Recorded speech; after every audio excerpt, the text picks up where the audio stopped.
My name is Martha, I'm 45, and I discovered my husband of 17 years wasn't just having an affair, he was using my name to commit felony fraud with his lover. My birthday gift to myself was watching a process server hand them both lawsuits and a notice of criminal investigation over a quiet dinner. It's a long story, but I feel like someone out there needs to hear it. Before we get into it, I'd love to know where you're all listening from and what time it is in your part of the world. Let me know in the comments. It makes me feel a little less alone. The Saturday it all began was aggressively, almost mockingly, ordinary. The sun was streaming through the kitchen window, catching dust motes dancing in the air like tiny, indifferent stars. The hum of the refrigerator was a familiar, comforting sound, the steady bass line to the soundtrack of my life for 17 years. From the outside, my life was a meticulously curated photograph of suburban success. I was 45, a mother to a wonderful 14-year-old son, Ethan, and wife to Edward, a man whose marketing career was on a perpetual upward trajectory.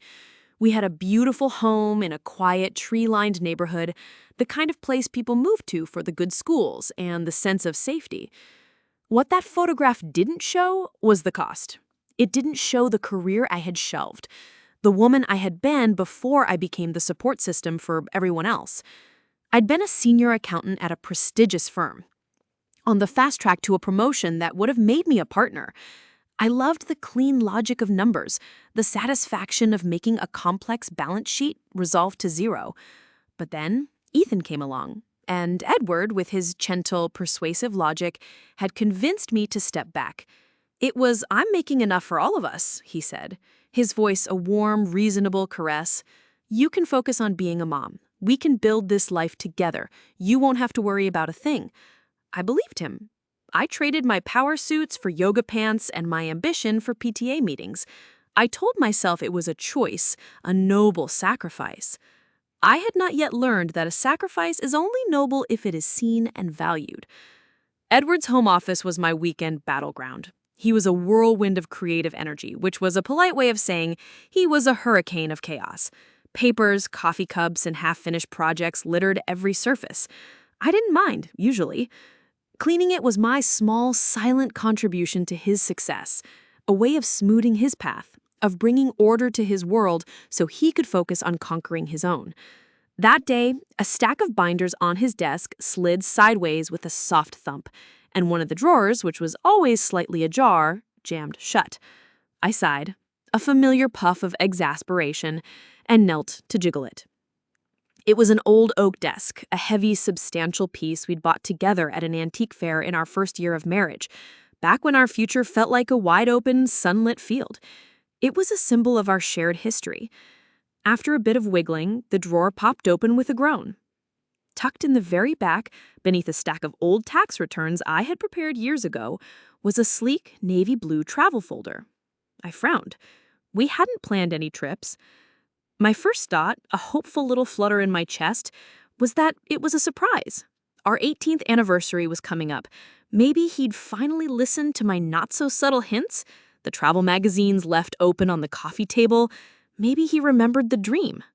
My fingers trembled slightly as I lifted the folder. It felt expensive, the kind of thing you get from a high-end travel agent. Inside, nestled in crisp paper, were 2 first-class plane tickets. My breath caught. First class. We never flew first class. Edward was always meticulously frugal with our personal travel, a stark contrast to his lavish business expenses. My eyes scanned the destination, and my heart did a little flip. Santorini, Greece. The whitewashed villages clinging to volcanic cliffs, the iconic blue-domed churches, the legendary sunsets over the Aegean Sea. It was the place I'd ripped out of magazines and taped to my side of the closet door for years. A dream. Then I saw the names. The first was Edward Thompson, of course. The second was Lisa Maxwell. The name hit me like a physical blow, a punch to the gut that knocked the air from my lungs. The world tilted, the sunlit dust mote suddenly looking like grit in my eyes. I sank back on my heels, the thick, glossy paper of the tickets feeling cold and alien in my hands. It didn't make sense. It couldn't make sense. Why would Edward be taking his cousin on a first-class trip to the most romantic place on Earth? A slideshow of memories, previously dismissed as insignificant, flickered through my mind with horrifying clarity. Lisa at our last Christmas party, her hand on Edward's arm, her laughter a little too loud as she leaned into his space. Lisa calling at all hours, her voice a breathy drama about some minor crisis Edward always had to solve. I remember her at my own father's funeral 3 years ago. While I was numb with grief, I'd seen her across the room, ostensibly comforting Edward, her hand stroking his back in a way that was far from cousinly. At the time, I'd told myself I was imagining things, that grief was making me paranoid. Now I saw it for what it was. I felt a wave of nausea. My entire reality felt like it was fracturing, the foundation of my 17-year marriage turning to sand beneath my feet. Every shared memory, every promise, every I love you was now tainted, suspect. I stood up, my legs unsteady, and placed the tickets back in the folder, sliding it precisely where I had found it. I closed the drawer. The click echoed in the silent room, a sound of finality. It was the closing of a door on the life I thought I had. I didn't know what I was going to do, but I knew with the certainty that chilled me to the bone that the woman who had walked into this office 10 minutes ago was gone forever. I spent the rest of the afternoon in a state of suspended animation, moving through the familiar motions of my life like an automaton. I made lunch I couldn't eat, the food tasting like ash in my mouth. I folded laundry, the scent of fresh linen, usually so comforting, now seeming like part of the facade. I answered an email from the PTA about the upcoming bake sale, my fingers typing cheerful, competent words that felt like a foreign language. Each mundane task was a desperate attempt to cling to the wreckage of normalcy, to pretend I hadn't just unearthed the truth that had detonated the core of my world. A scream was building in my chest, a raw, primal sound of betrayal and rage. It clawed at my throat, but I swallowed it down again and again. I couldn't fall apart, not yet, not until I knew the full scope of the battlefield. I had to be calm. I had to think. But my thoughts were a chaotic swirl of hurt and confusion. How long? How deep did this go? Was our whole life a lie? When Ethan came home from his friend's house, slamming the door in that way only a 14-year-old can, he found me sitting at the kitchen table, staring at a cup of coffee that had long gone cold. He was all lanky limbs and a sudden, surprising depth in his voice. He had my eyes, but Edward's quiet intensity. He was the center of my universe, the one pure, uncomplicated thing in my life. Or so I had thought. Now, I wondered what he knew, what he had seen. "You okay, Mom?" he asked, dropping his heavy backpack by the door with a thud. He opened the fridge, his eyes scanning for a snack, his movements casual. But he was watching me. I could feel his gaze. I tried to smile, but I could feel my lips tremble, a traitorous quiver I couldn't control. "Just tired, honey. Long day." He pulled out a carton of orange juice, but he didn't drink it. He closed the refrigerator door and stood there, watching me, his brow furrowed with a concern that was far too adult for his age. He walked over to the table and sat down across from me, his gaze steady and unnervingly perceptive. "You were in Dad's office, weren't you?" My head snapped up, my heart giving a painful lurch. "How did you know?" He shrugged, a gesture that was pure teenager, but his eyes were serious. "I saw the drawer was closed. It's never closed." He paused, and in that small silence, I felt a chasm open between the mother-son relationship I thought we had and the one that was about to be revealed. He chose his words carefully. "Did you find the tickets?" The blood drained from my face. The room felt airless. "Ethan, what do you know about any tickets?" I whispered, my voice hoarse. He looked down at his hands, which were suddenly clenched into fists on the tabletop. When he looked back at me, his expression was a heartbreaking mixture of anger and a fierce protective loyalty that made my heart ache. "Mom, I don't think Aunt Lisa is who Dad says she is." He said it quietly, a statement of fact, not a teenage guess. What do you mean? My voice was barely audible. I don't like the way he looks at her, Ethan said, his voice low and tight with a resentment he'd clearly been holding in for a long time. It's not how you look at a cousin. And I hear him on the phone sometimes, late at night. He goes into the garage, he thinks I'm asleep, but I'm not. He calls her babe. The word hung in the air between us, ugly and sharp. Babe. Not Lisa, not cuz. Babe. It was a small, simple word, but it was a wrecking ball. Ethan continued, the words tumbling out now that the dam had broken. A few weeks ago, I heard him talking to someone. He was planning a trip, a big one. He called it their paradise getaway, said he couldn't wait to get away from all the domestic drama. He said it was his reward for landing a big account. He looked at me, his young face etched with pain on my behalf. I'm sorry, Mom. I didn't know how to tell you. I should have been horrified that my son was burdened with this, that his innocence was being corrupted by his father's sordid deceit. But in that moment, all I felt was a profound, overwhelming wave of gratitude. I wasn't going crazy. I wasn't paranoid. My own son, my smart, observant boy, had seen it too. His words were the confirmation I needed, the solid ground in my swirling vortex of doubt. He reached across the table and pulled my phone towards him. His fingers flew across the screen. He saw him get a text last week.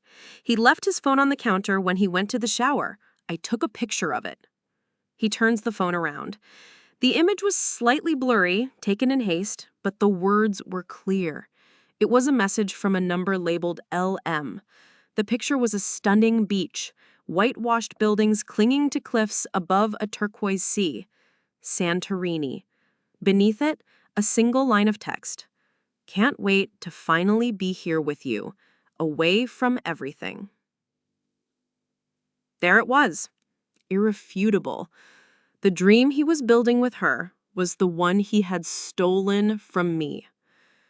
I looked at my son, at the worry and anger in his eyes, and a new feeling began to replace the shock.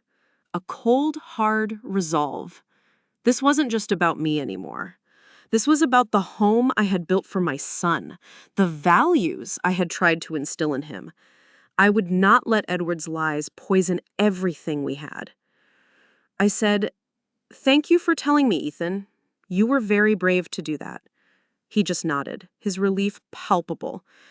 "This stays between us for now," I continued, my mind starting to work, the old methodical gears of the accountant in me beginning to turn. "We are not going to say a word to your father. Do you understand? Not a single word." "What are we going to do?" he asked, his voice a mixture of hope and fear. I looked at the picture on the phone, at the idyllic scene that was meant to be the backdrop for my husband's betrayal. A plan, vague and unformed, began to take shape in the back of my mind. A plan that was cold and strategic, not hot and emotional. "We," I said, looking my son straight in the eye, "are going to let him think he's getting away with it, and we are going to gather the truth." The next few days were a master class in deception, a performance that deserved an award. I moved through my life with a placid smile plastered on my face, a mask of serene domesticity that concealed the raging storm within. I made him his favorite meals, the ones he always claimed only I could get right. I asked about his day and listened with the feigned, gentle interest of a devoted wife as he talked about marketing campaigns and difficult clients. I even rubbed his shoulders when he complained about the stress of his job, my fingers digging into his tense muscles while I imagined them closing around his throat. I was the perfect wife, and all the while, I was watching him. I became a student of his deceit. I watched the way his eyes would flick to his phone every few minutes, the almost imperceptible smile that would touch his lips as he typed a quick reply before quickly turning the screen away if I walked into the room. I watched him in the evenings, shut away in his office, the low murmur of his voice a constant taunting reminder of his betrayal. He thought I was oblivious. He thought I was the same trusting, slightly naive Martha he had married 17 years ago, the woman who managed his home so he didn't have to. He had no idea he was living with a stranger, a woman who was quietly gathering stones for a war he didn't even know had been declared. I knew a direct confrontation would be a fool's errand. He was a master manipulator, a weaver of plausible lies. He would twist my words, turn my accusations back on me, and make me feel like the crazy, jealous wife. I had seen him do it to others in smaller ways over the years. A colleague he'd undermined, a neighbor he'd charmed his way out of a dispute with. He would use his calm, reasonable tone to gaslight me until I doubted my own sanity. No, I couldn't just accuse him. I needed to test him. I needed to see the wall of his lies for myself, to understand its height and its thickness before I could even think about how to tear it down. My opportunity came on Wednesday evening. Ethan was at a sleepover with his robotics club, and the house was unnervingly quiet. I decided to set the stage. I cooked a nice dinner, roast chicken with rosemary, his favorite. I opened a bottle of Cabernet Sauvignon, the good stuff we save for special occasions. I lit candles. I created an illusion of intimacy, a perfect trap. We ate in comfortable silence for a while, the clinking of our forks on the china the only sound. He seemed relaxed, happy. He complimented the food, told me a funny story from work. He was playing his part as the loving husband, and I was playing mine. Finally, I took a sip of wine, gathering my courage. The liquid felt cool, fortifying. "I was thinking today," I began, my voice a carefully constructed masterpiece of casual affection. "Our anniversary is just a few months away. 18 years. Can you believe it?"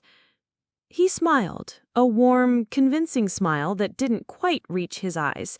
I could see that now. It was a practiced expression, a tool he used. "Time flies when you're having fun, right?"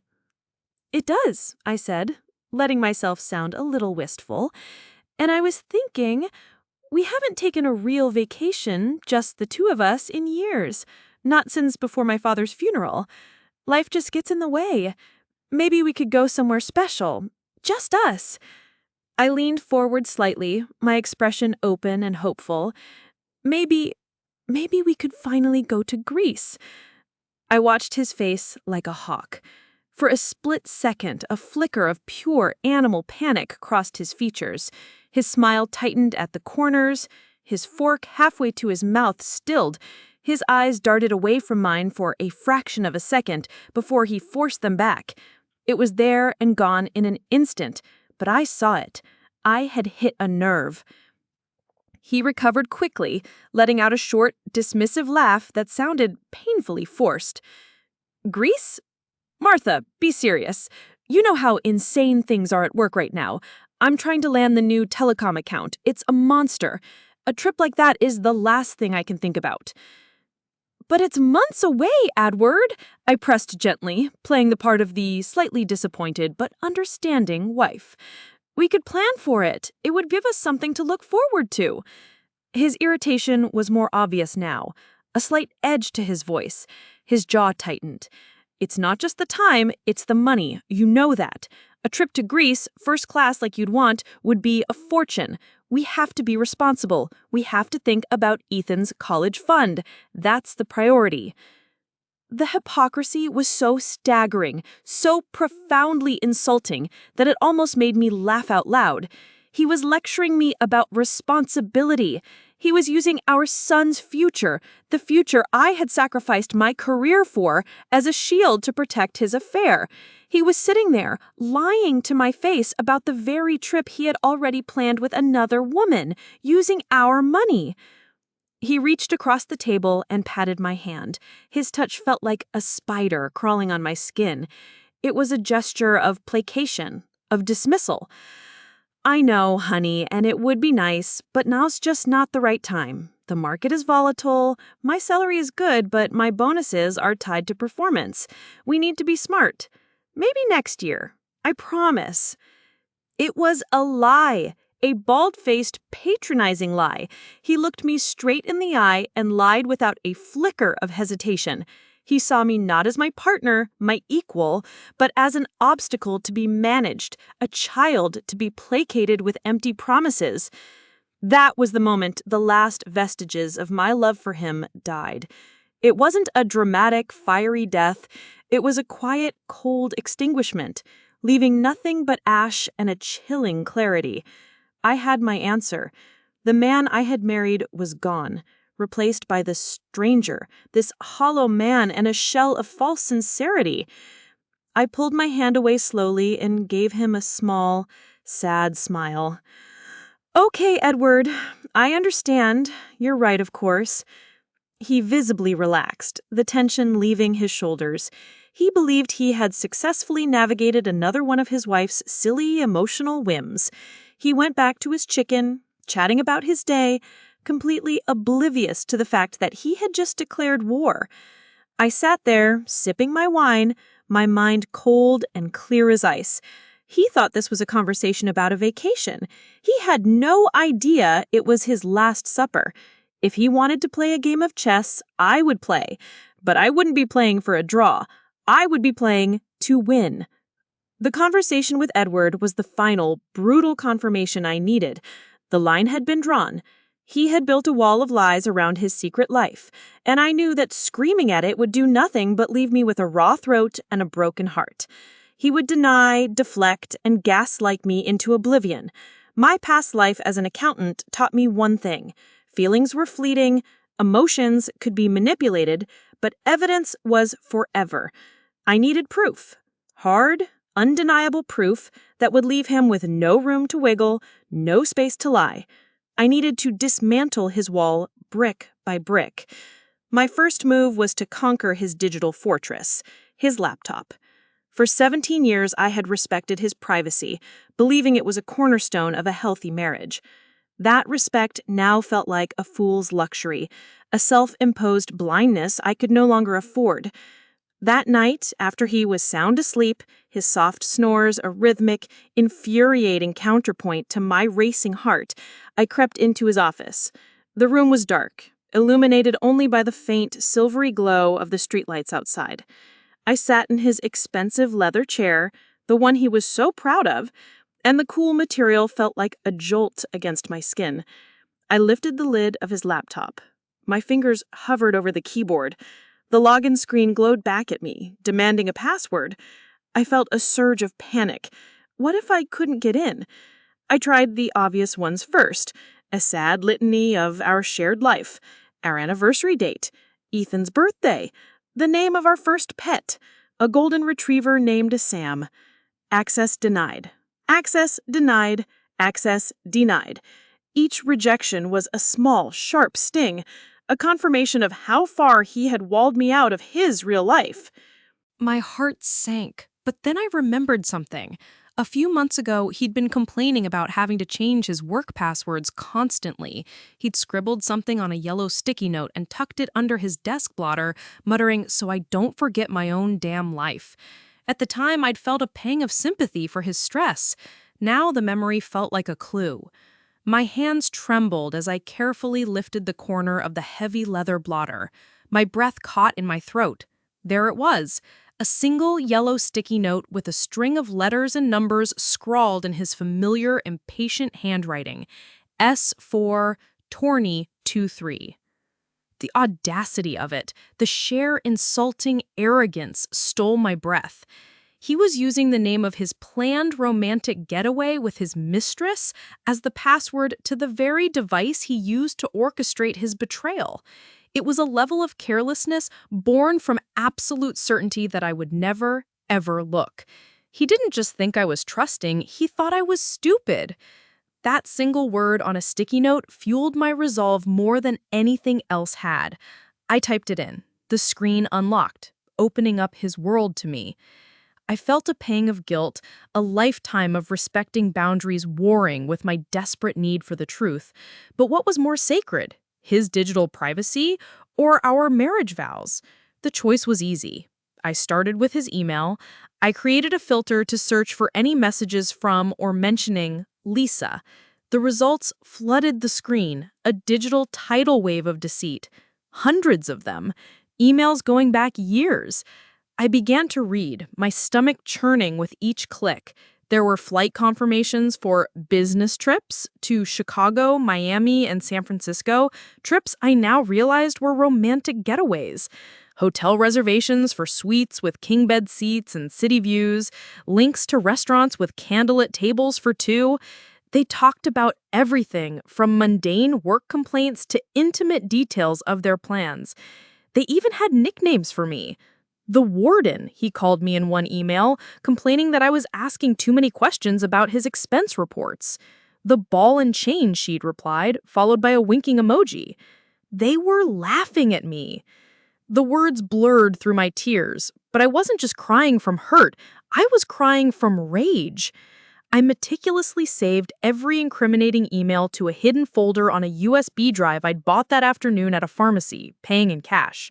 But I knew emails weren't enough. He could claim his account was hacked. He could claim it was a joke between cousins.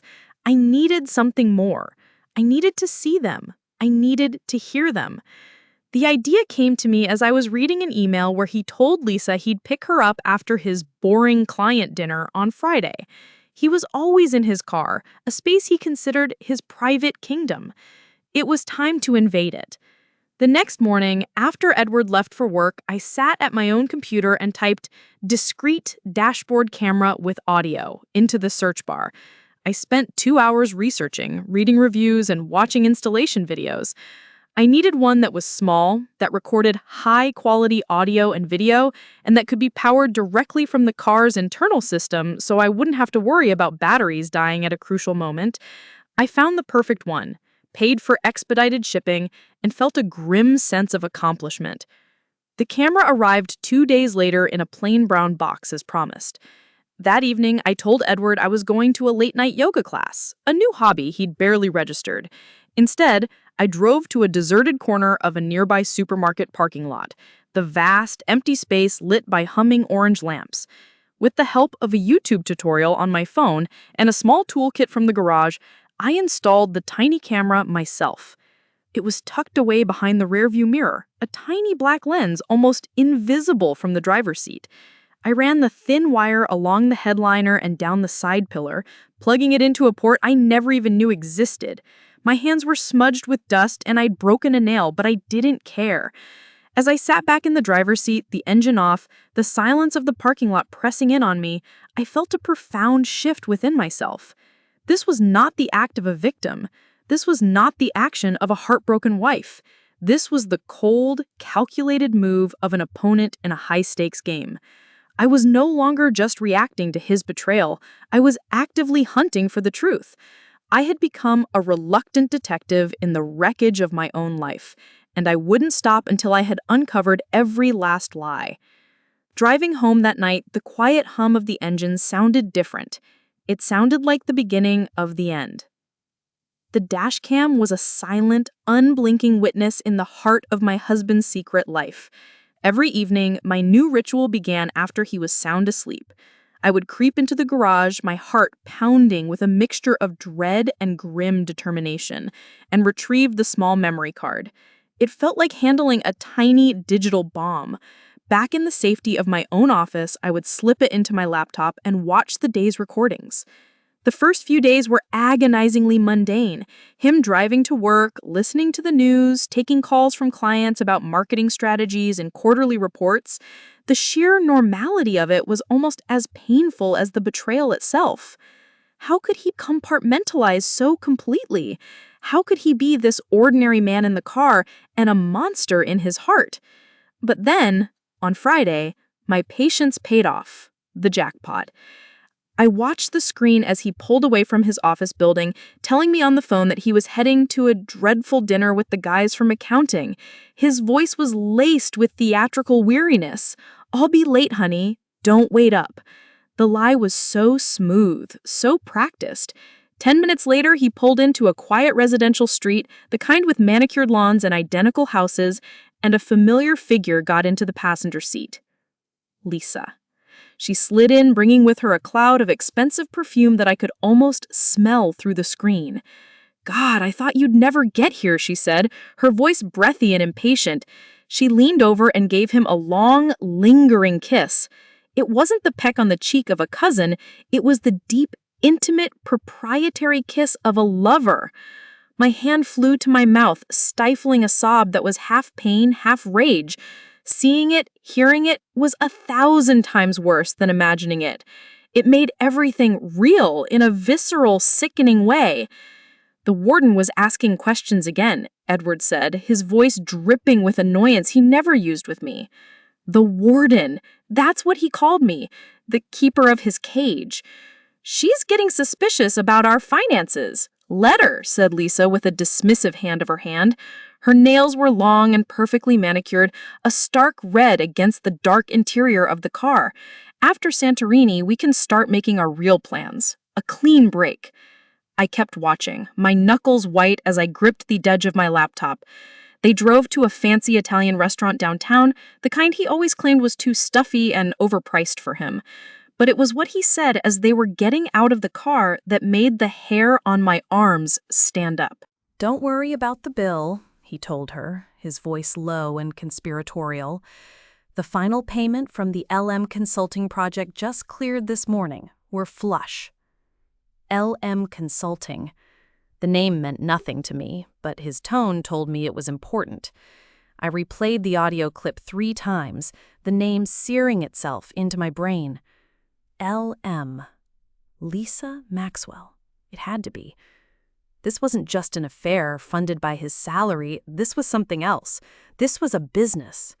A criminal enterprise. The next day, I turned my attention from his heart to his wallet. This was my territory. I may have been a stay-at-home mom for 17 years, but I was still a trained accountant. My mind, which had felt foggy with grief, suddenly sharpened. I had a target. I had a trail to follow. I started with our joint bank accounts. For years, I had let Edward handle the day-to-day finances, trusting him completely. It was part of our arrangement. He earned the money, he managed it. That trust now felt like criminal negligence on my part. I logged into our main checking account and began to comb through the statements, going back 2 years. It was tedious, painstaking work, scrolling through hundreds of transactions. But my old skills came rushing back. I wasn't just looking at the numbers. I was looking for the story they told. I noticed a pattern. Every month there was a significant transfer, usually between $5,000 and $7,000, to an account I didn't recognize. The memo line was always vague: consulting fees, project expenses, marketing services. Then I found it. A series of larger transfers, wire transfers, totaling over $50,000 in the last year alone, made out to a company, LM Consulting. My blood ran cold. This was it. This was more than just him spending our money on his mistress. This was a systematic siphoning of our joint assets into a business that was almost certainly a sham. But where was the rest of the money coming from? His salary, while good, couldn't support this level of fraud without me noticing a massive hole in our budget. The answer, when I found it, was even more sickening and terrifying. On a hunch, I went to a credit reporting website and paid the fee to run a full credit check on myself, something I hadn't done in years. My score was excellent, as expected. I had always been meticulous with my finances. But as I scrolled down the list of open accounts, I saw something that made me gasp.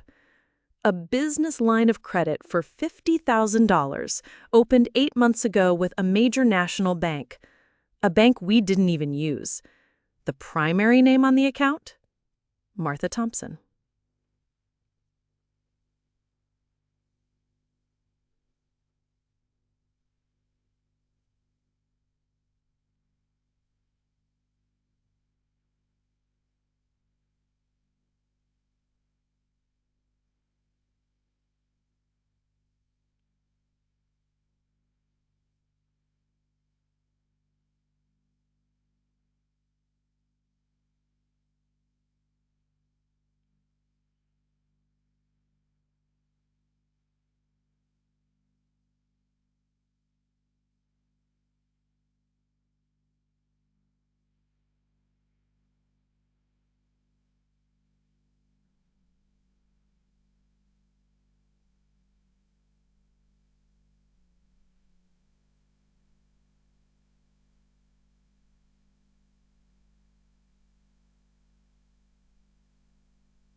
She was quiet for a moment, pacing her kitchen, her brow furrowed in thought. You need more than a divorce lawyer, Martha. A divorce lawyer will split the assets. You need to prove those assets were stolen before they can be split. You need someone who can follow the money and prove criminal intent. You need a shark. My heart sank. I can't afford a shark, Carol. He controls all the money. Every account is in his name or ours jointly. A slow, dangerous smile spread across Carol's face. Oh, I think you can. She tapped her chin. Do you remember my brother, Frank? Frank. I vaguely remembered him from Carol's wedding years ago. He was older, quieter, a man who seemed to live in a world of numbers and spreadsheets. He'd seemed intense and a little intimidating. He's a forensic accountant, Carol said, her eyes gleaming.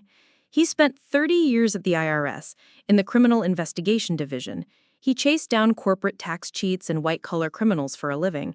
He's retired now, but he gets bored, and he absolutely loves a good puzzle, especially a puzzle that ends with putting a rich, arrogant scumbag in his place.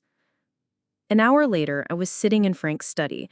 It was exactly as I'd imagined, lined with books on tax law and finance, meticulously organized, smelling of old paper and strong coffee. Frank was exactly as I remembered, quiet, serious, with sharp, intelligent eyes that seemed to see right through you. He listened patiently as I recounted the story again, this time with less emotion and more facts. I handed him the USB drive. He plugged it into his computer and began to click through the files I had saved. He read the emails, analyzed the bank statements I had downloaded, and looked at the credit report. He didn't say a word for 20 minutes.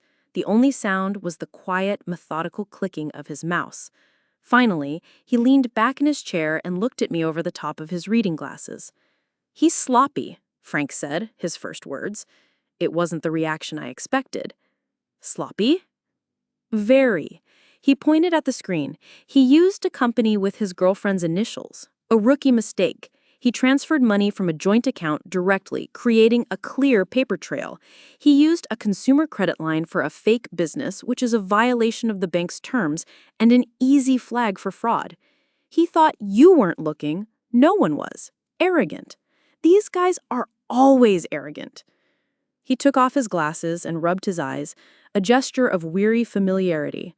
This is more than a messy divorce, Martha. This is bank fraud, wire fraud, and aggravated identity theft. Your husband isn't just a cheater, he's a felon. Hearing him say it so calmly and factually was terrifying and validating all at once. This wasn't just in my head. This was real. This was a crime. I'll help you, Frank said simply, his voice firm. Pro bono. Consider it a professional courtesy. I can't stand bullies, and your husband is a bully of the worst kind, the kind that smiles while he steals from you. A wave of relief so profound it almost made me dizzy washed over me. For the first time in weeks, I felt like I could breathe. I wasn't alone in this fight anymore. I had an ally, a quiet, serious man who had spent his life hunting men exactly like my husband. So, Frank said, turning back to the computer, his fingers already flying across the keyboard with practiced speed. Let's get to work. Let's build a case so airtight that when we're done, Edward won't know what hit him. The next 2 weeks were a blur of clandestine activity, a descent into a world of secrets and strategy that felt both foreign and strangely familiar. My life became a double act. By day, I was Martha Thompson, devoted wife and mother, making school lunches, attending PTA meetings, and discussing dinner plans with my husband, my smile never wavering. But at night, after Edward and Ethan were asleep, I would slip out of the house, my car a silent ghost in the suburban streets, and drive to Frank's. His study, with its scent of old books and strong coffee, became my war room, my sanctuary. Frank was a master, a quiet force of nature. He moved with a methodical brilliance that was calming and awe-inspiring. He taught me how to dig deeper, how to look for the patterns hidden in the noise, how to think like an investigator instead of a betrayed wife. Together, we were a formidable team. His decades of investigative experience combined with my intimate knowledge of Edward's life, his habits, his vanities. We need to establish a clear, unbreakable timeline of the fraud, Frank explained on our first night, drawing a long line on a whiteboard that soon became covered in dates, names, and figures. And we need to tie it directly to the affair. Juries and judges understand love and betrayal better than they understand wire transfers. We need to tell a story. Our story began with the dashcam footage. I had hours of it now, a horrifying library of my husband's secret life. We sat together and watched, me pointing out significant locations and Frank taking meticulous notes. We logged every meeting between Edward and Lisa, every incriminating conversation, every kiss stolen in the front seat of the car he drove home to me each night. It was excruciating, like picking at a wound over and over, but Frank's clinical, detached approach helped me stay focused on the task, not the pain. He showed me how to subpoena bank records and phone records through a lawyer he knew, using a preliminary filing to get the legal authority we needed.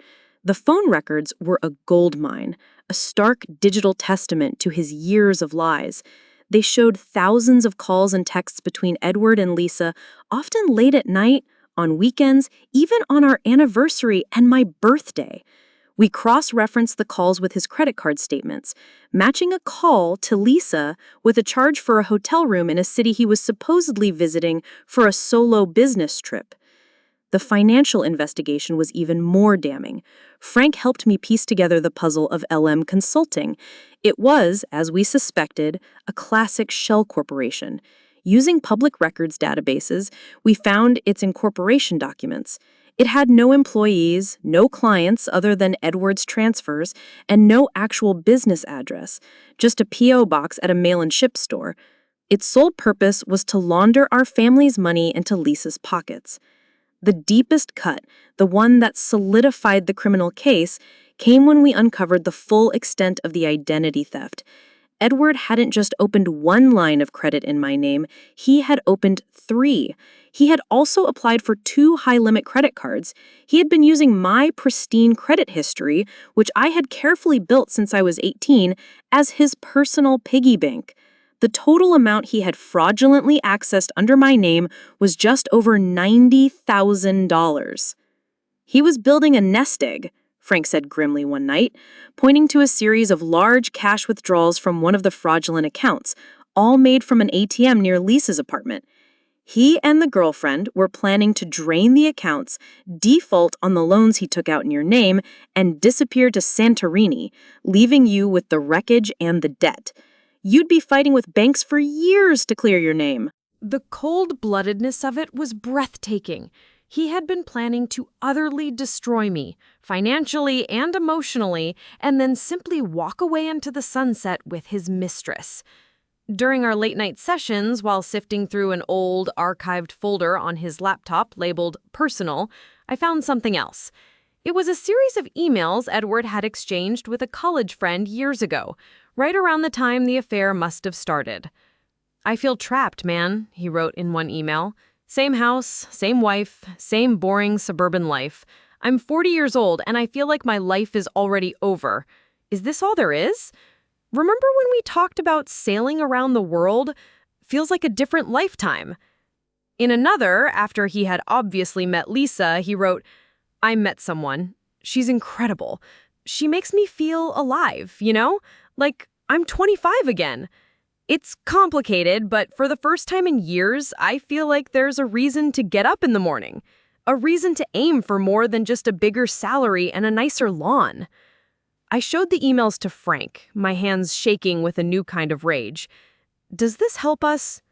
He read them slowly and nodded, his expression grim. "It helps a lot," he said. "It establishes motive. This wasn't a crime of passion. This was a calculated decision by a man having a midlife crisis who decided it was easier to steal from his wife than to have an honest conversation.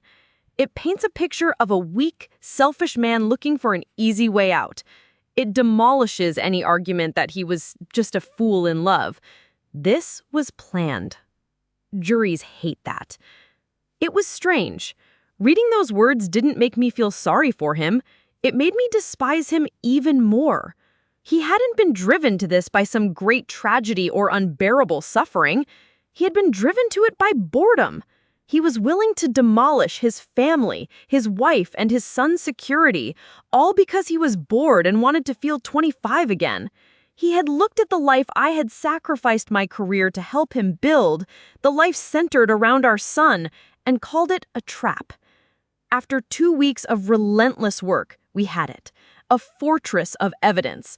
We had a binder 3 inches thick, filled with bank statements, phone records, email chains, transcripts of the dashcam footage, and a detailed forensic analysis from Frank that laid out the entire scheme in clear, undeniable, chronological terms.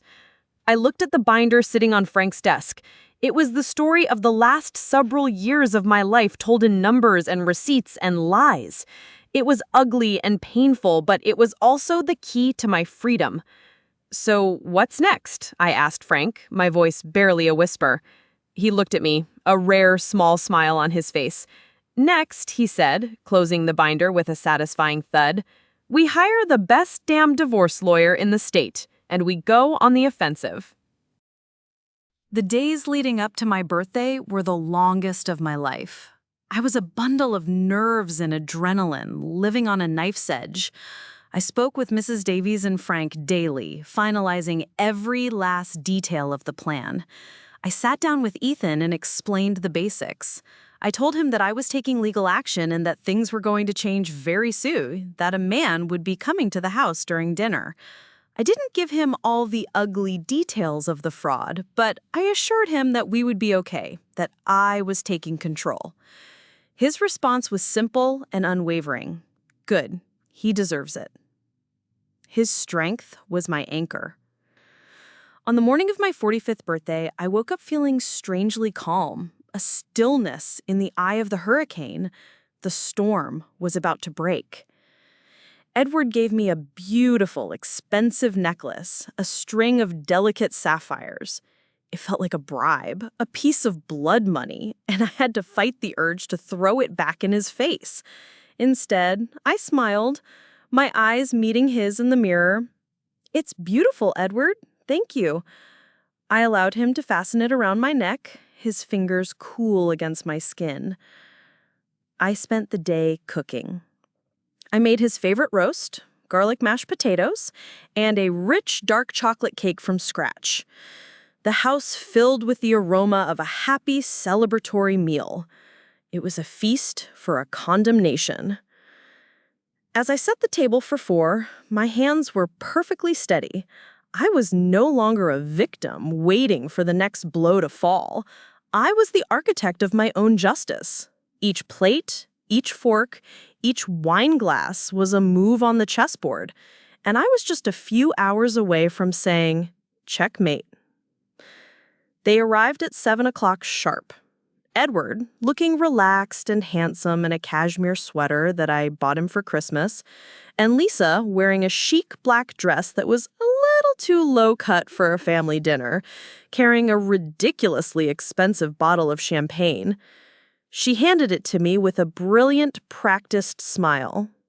"Happy birthday, Martha. I hope you have the most wonderful evening." Her voice was like honey, smooth and sweet. "Thank you, Lisa. It's so good of you to come," I said, my own smile feeling like a mask of steel. I took the bottle from her, my fingers brushing against hers. I could see the flicker of triumph in her eyes, a smug self-satisfaction. She thought she had won. She was in my house, celebrating my birthday, sitting at my table, all while sleeping with my husband and stealing my money. Her arrogance was a physical presence in the room. Dinner was a surreal performance. I played the part of the gracious, slightly dull housewife to perfection. I served the food, I kept the wine flowing. I asked Lisa about her consulting business, and she launched into a vague but enthusiastic description of her work in strategic brand development. All of it a complete fabrication. Edward chimed in, praising her sharp business acumen and innovative thinking. They were a seamless team, their lies flowing effortlessly, a well-rehearsed duet of deceit. I listened, I nodded, I smiled, I let them talk. I could feel their condescension like a suffocating blanket. They saw me as a simple, harmless creature who managed their domestic lives, a piece of the furniture, freeing them up to pursue their grand passions and schemes. They had no idea they were dining with their executioner. Ethan, who had been watching the scene unfold with wide, serious eyes, was quiet throughout the meal, a thundercloud of adolescent judgment at the end of the table. He ate his food, answered questions politely when asked, but his eyes darted between his father and me. He knew this was the night. He was my silent, stoic ally, and his presence gave me strength. Finally, the main course was finished. I stood up to clear the plates, the motion smooth and unhurried. "Let me get the cake," I said brightly. "I made your favorite, Edward, chocolate fudge." "Before you do," Edward said, raising his wine glass. He beamed at me, a picture of benevolent patriarchal charm, a toast. "To my beautiful, patient, and wonderful wife, Martha, you are the rock of this family. I truly don't know what I'd do without you. Happy birthday." Lisa raised her glass as well, her smile unwavering, her eyes glittering with secret amusement. "To Martha." I met his gaze across the table, holding my own glass. The sapphire necklace he had given me felt cold against my skin. "Thank you, Edward. That means more to me than you know." I took a slow sip of wine, the liquid cool and steadying. "And before we have cake, I actually have something I'd like to share with you both, too." A flicker of mild curiosity crossed their faces. They thought perhaps I was going to make a sentimental speech or show them a photo album. I walked over to the mahogany sideboard where my purse was sitting. I didn't pull out a photo album. I pulled out 2 thick, legal-sized envelopes. They were crisp and white and heavy with consequence. I walked back to the table and placed one in front of Edward and one in front of Lisa. "What's this?" Edward asked, his smile faltering, a note of confusion in his voice. He looked up at me, his eyes filled with a desperate, panicked disbelief.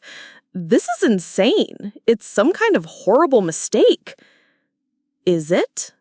I asked, my voice still quiet, but now with an edge of ice. "Is it a mistake that you've been transferring money for 2 years to a shell corporation owned by your mistress? Is it a mistake that you forged my signature on 3 separate loan applications? Is it a mistake that you have 2 first-class tickets to Santorini, a trip you are planning to take with Lisa in your desk drawer right now?" Every word was a hammer blow. Lisa started to cry, quiet, panicked sobs that shook her whole body. Edward just stared at me, his face a mask of disbelief and horror. The charming, confident man was gone, replaced by a cornered, frightened animal. And then, right on cue, the doorbell rang, its cheerful chime cutting through the funeral silence. Ethan, who had been watching the scene unfold with wide, serious eyes, stood up and went to the door without a word from me. A moment later, a woman in a sharp, dark suit stepped into the dining room. It was Eleanor Davies. She surveyed the scene, the half-eaten dinner, the weeping mistress, the shock-shelled husband, with a cool, professional gaze. "Mr. Thompson, Ms. Maxwell," she said, her voice cutting through the tense silence like a surgeon's scalpel. "My name is Eleanor Davies. I am Mrs. Thompson's legal counsel." She didn't even glance at me. Her focus was entirely on them, pinning them to their chairs. "I trust you've had a chance to review the documents," she continued smoothly. "I just wanted to inform you in person that this is merely a courtesy copy. The official, notarized versions have already been filed with the court.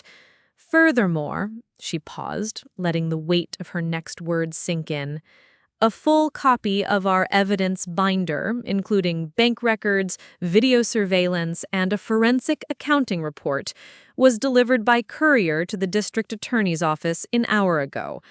I believe you can expect to hear from their white-collar crime division very, very soon. Checkmate. The sound Lisa made was a raw, guttural sob of pure terror. Edward looked like he had been physically struck. He opened his mouth, but no words came out. He was broken. Utterly and completely broken, right there at my dining room table. I stood there, watching the ruins of my old life, and felt nothing but a profound, cleansing sense of peace.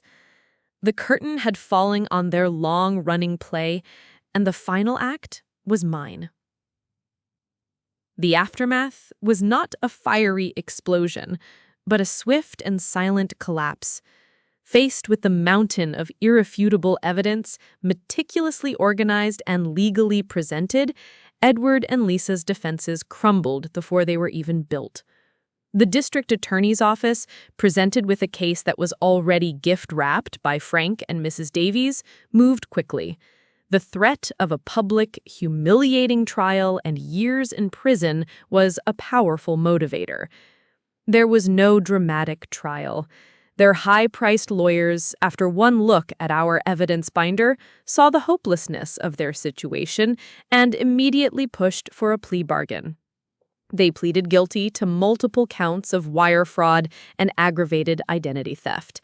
The affair, in the end, was a mere footnote, a sordid detail in a much more serious criminal narrative. The sentencing hearing was the final chapter, the public validation of my private battle. I was given the opportunity to make a victim impact statement. I stood before the judge, not in the fancy clothes Edward had bought me, but in a simple, professional suit I had bought for myself, with my own, newly opened credit card. I didn't look at Edward or Lisa, who sat hunched and diminished at the defendant's table. I spoke directly to the court, my voice clear and strong, echoing slightly in the quiet, wood-paneled room. Your Honor, I began, for 17 years, I dedicated my life to building a family and supporting my husband's career. I did so with love and with trust. I gave up my own career, my own ambitions, believing I was a partner in a shared enterprise. That trust was not just broken, it was used as a weapon against me. I paused, taking a breath, feeling the weight of every word. The man I married methodically drained our shared resources to fund a secret life, but he did more than that. He stole my name. He forged my signature and used my good credit I had carefully built and maintained my entire adult life, to indebt me without my knowledge, turning my very identity into an instrument for his crimes.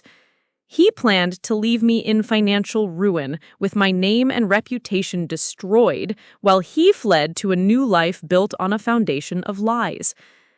The money can be quantified, I concluded, my gaze finally sweeping over to where Edward sat, his head bowed in a pathetic imitation of shame.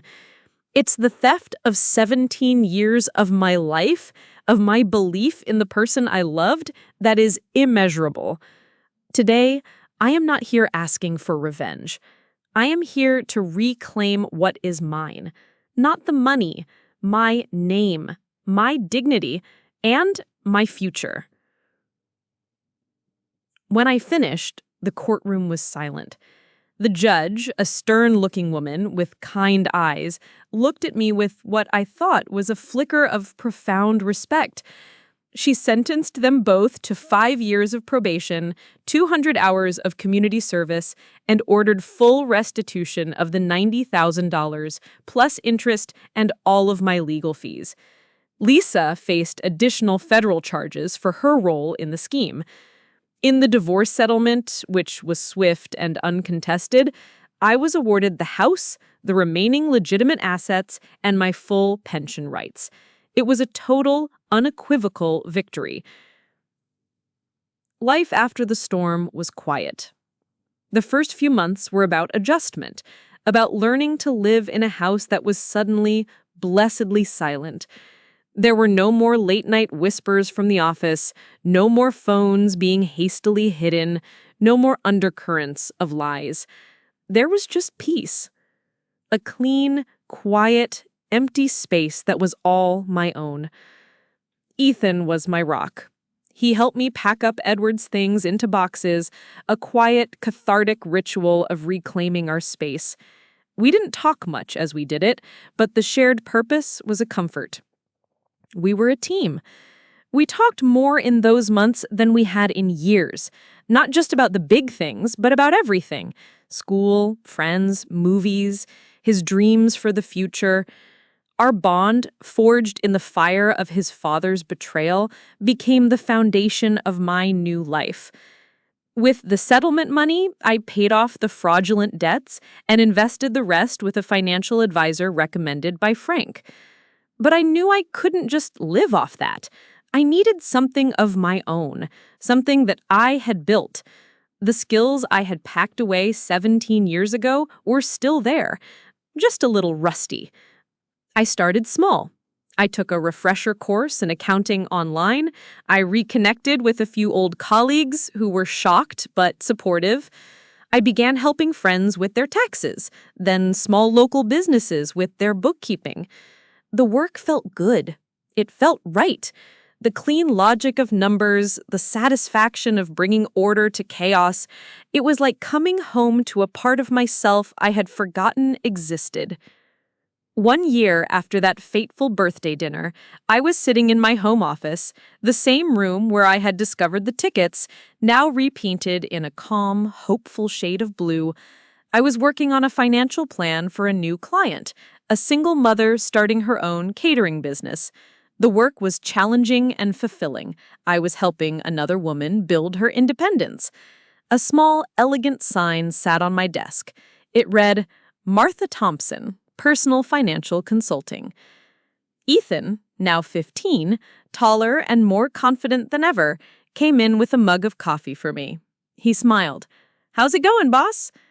I looked around my office at the life I was building, brick by brick, on my own terms. I was no longer just a wife or a mother. I was myself again, stronger, wiser, and finally, truly free. "It's going great, honey," I said, taking a sip of the coffee. "It's going to be great."